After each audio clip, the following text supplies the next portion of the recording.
বিয়ে আপনারা জানেন সারা ভারতবর্ষে সব থেকে বেশি অল্প বয়সের ছেলে মেয়েদের বিয়ে হচ্ছে পশ্চিমবঙ্গে। অথচ এই পশ্চিমবঙ্গে কন্যাশ্রী চালু আছে, সবুজ সাথী চালু আছে, কত কি চালু আছে, কিন্তু সারা ভারতবর্ষের মধ্যে সব থেকে বেশি নাবালিকার বিয়ে এই বাংলায় ঘটছে, সারা ভারতবর্ষে সব থেকে বেশি। তাহলে প্রশ্ন, কন্যাশ্রীর মানেটা কি দাঁড়ালো? অপ্রাপ্ত বয়স্ক মেয়েদের বিয়ে হচ্ছে, সন্তান হচ্ছে, এবং সারা ভারতবর্ষে এমন কোন নজির নেই, এটা পশ্চিমবঙ্গে আমরা তৈরি করেছি।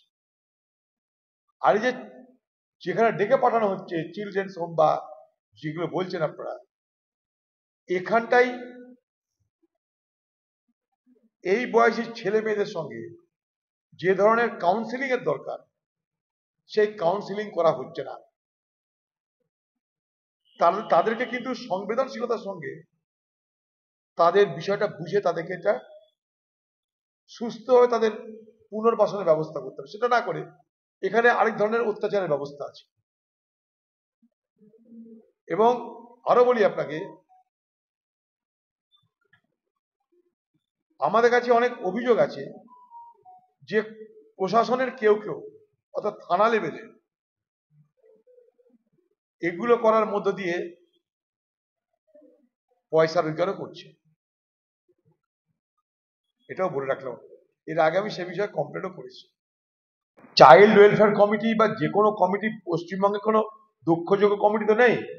চাইল্ড ওয়েলফেয়ার কমিটিতে কোন নেতা বসে আছে?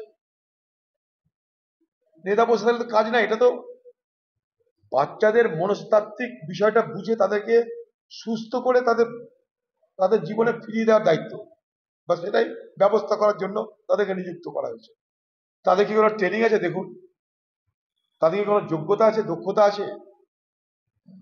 দেখবেন নেই। যদি থাকতো তাহলে আবার বলছি, এই বাংলায় সারা ভারতবর্ষের মধ্যে সব থেকে বেশি নাবালিকাদের বিয়ে তো হতো না, অপ্রাপ্ত বয়সের বিয়ে হতো না।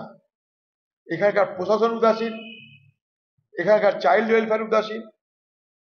এখানে শুধু চুরি ছাড়া, লুট ছাড়া, ধোকাধাড়ি ছাড়া আর কোনো ব্যবস্থা বাংলায় নেই। ভয়ঙ্কর ব্যবস্থা, মানে এগুলো আমাদের ফল ভুগতে হবে আর কি।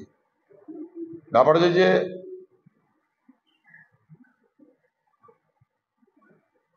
ওষুধের মধ্যে প্যারাসিটামলের উপরে তার রাগ, ফেন্টানিল বলে একটা ওষুধ, তার উপরেও তার রাগ।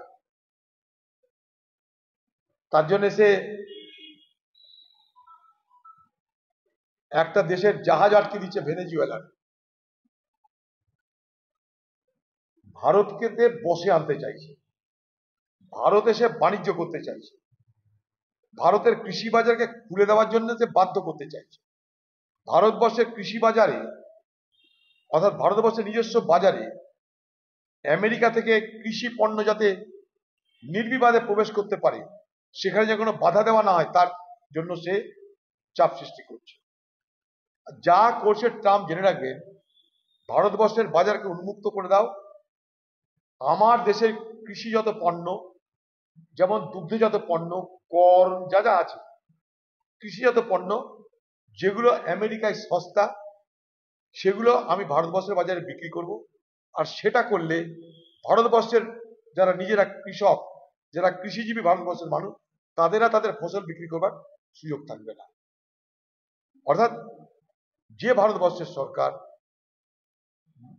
এবং প্রধানমন্ত্রী মোদীজি আমেরিকার এই প্রেসিডেন্টের জন্য আমেরিকায় গিয়ে ভোটের প্রচার করেছিল, আপকি বার ট্রাম্প কি সরকার, যে নরেন্দ্র মোদী গুজরাটে নমস্তে ট্রাম্পজি বলে রোড শো করেছিল, আজকে দেখুন সেই ট্রাম্প এই ভারতবর্ষের মানুষের উপরে করের বোঝা চাপিয়ে ট্রাম্পের ট্যারিফ আজকে ভারতবর্ষকে ধ্বংসের পথে নিয়ে যাচ্ছে।